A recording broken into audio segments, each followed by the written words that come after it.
Eamonn McEneaney, good morning. Good morning, Eamonn. Good morning, Mary. Good morning, Ollie. Good morning, listeners. I must say, people have been enjoying your slot, and I'd say they'll be chomping at the bit to get into Waterford Treasures when you reopen to rediscover for themselves all these great stories. I'd say, hopefully about it, it's guaranteed. Good, that's great. Now, before we talk about Poole's photography, which is the topic of the day, we had a caller in to Laura wondering why the name on the Municipal Theatre in City Hall was dropped. It's now the Large Room. So, Eamonn, can you shed some light on that? Yeah, I think it became a theatre, I think, in the 40s and 50s. You know, they actually showed films in there and things like that, and they used to have plays, performances there. But it was never intended for that. I mean, the Theatre Royal was what was always intended for that. And then it went back to being what it is, a large room for meetings and balls and gatherings and business meetings. That's what it originally intended as. So it isn't that there was any reversal. It was always called the large room. Like big cities throughout Britain and Ireland had large rooms for basically social events, basically. Okay. No social distancing. Excellent stuff. Yeah. Eamonn, can I ask you a very quick question before we get into this? Because somebody else was listening to one of your outings recently on the Big Breakfast Blah here, and they were saying that you made reference to a graveyard up the top of Thomas Hill there. Yeah, that's right. Which is now a car park. There. Like, did they exhume the bodies, or what becomes of that? I don't think so. It had been in disuse for a couple of 100 years, like until, we'll say, whenever that was the early 19th century, I think it went into disuse. And sadly, up until about the 1960s, there was the gable of a church that was founded there by Henry II when he came to Waterford. He left England in a rush because, of course, Thomas a Becket was killed, and it was actually the first church in Europe, even there were several after this one, that was dedicated to St. Thomas the Martyr, which was Thomas a Becket, the bishop that he had allegedly had his supporters killed. So it was a very important church, and sadly it was the gable of it is all that survived, but sadly that was demolished in the 60s. Now you're going to talk about the Pooles photographing Waterford for 4 generations. Tell us more. Right. Yeah. The Poole family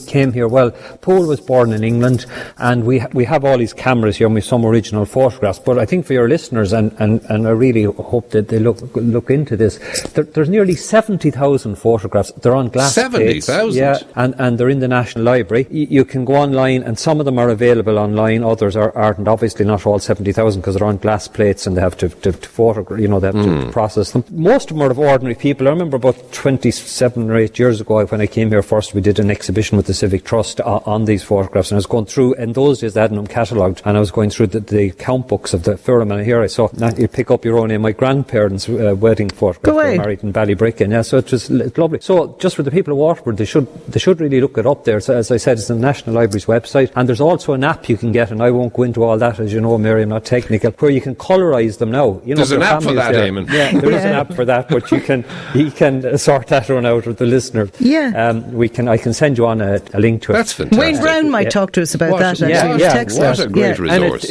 My daughters have been great fun doing it with all black and white photographs now, so it's beyond my capabilities. This family, they were for exactly 70 years, from 1884. He came here from England. He married a Waterford woman called Elizabeth Moran, or Liz Moran. She was a Catholic. All the children, he had 4 children, they were reared as Catholics. They finished up in 1954, so from 1884 to 1954. And as I said, there are nearly 70,000 absolutely wonderful, really high quality photos. And I'll just quickly go through some of them with you. The important thing is his wife was an important lady in her own right.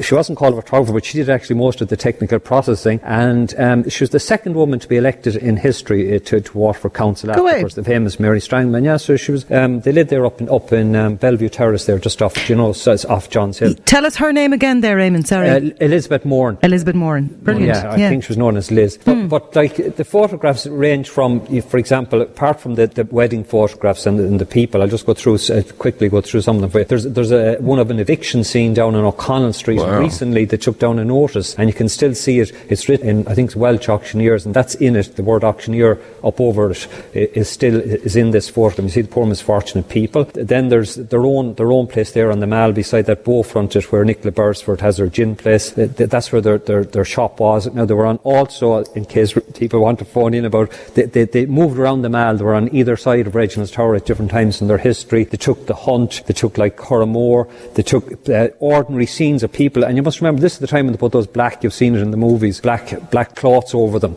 So they were very conspicuous, and there were big cameras. So they must have done this set up the camera and allow people, because there's nobody, when you see group scenes, there's nobody posing, so they're really lovely. Candid. And we said there's 70 alone of people out in Barnes-Strand Street, and they're all over the county as well, the different parts, lots for Tramore and Dunmore East, so it's really worth going into, and up as far as Ring in County Waterford, so that in the Gaeltacht there. And did you ever notice in those old photos, Eamon, looking through old pictures and stuff, nobody ever smiled? No, that's right. No, they were very serious, and there's a lovely serious one here of John Redmond, and it was taken in 1912. They have the original in the museum. Anyone would put a bet on it, he'd become the first Prime Minister of Home Rule Ireland, but of course everything changed with the Rising. There's another great one of a man called, and his family still live here in Waterford, and they have the telegraph that the White Line sent them, is a man called Pat O'Keefe. He went off in 1919, he decided he was going off to America, and the family said go down to the Pooles and get they lived there in Spring Garden Alley, and they went down to Pooles and got the photograph taken, and he was one of the people that survived the Titanic. Wow. Go away! And he was on that, the upturned,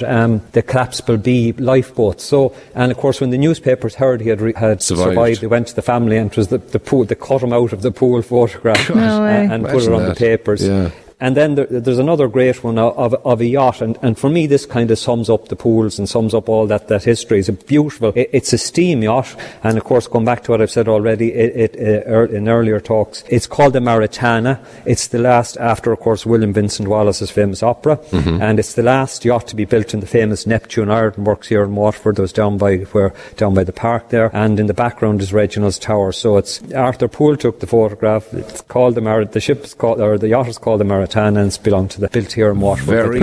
Very important resource, Eamon. Yeah, that's super. And that is all in the Medieval Museum. No, that's all in the Bishop's Palace. The Bishop's Palace. Yeah. Brilliant. Yeah. Okay, we'll put that online later, and thank you so much. Talk to you tomorrow, Thanks, Eamon. Eamon. Great talking to you. Bye.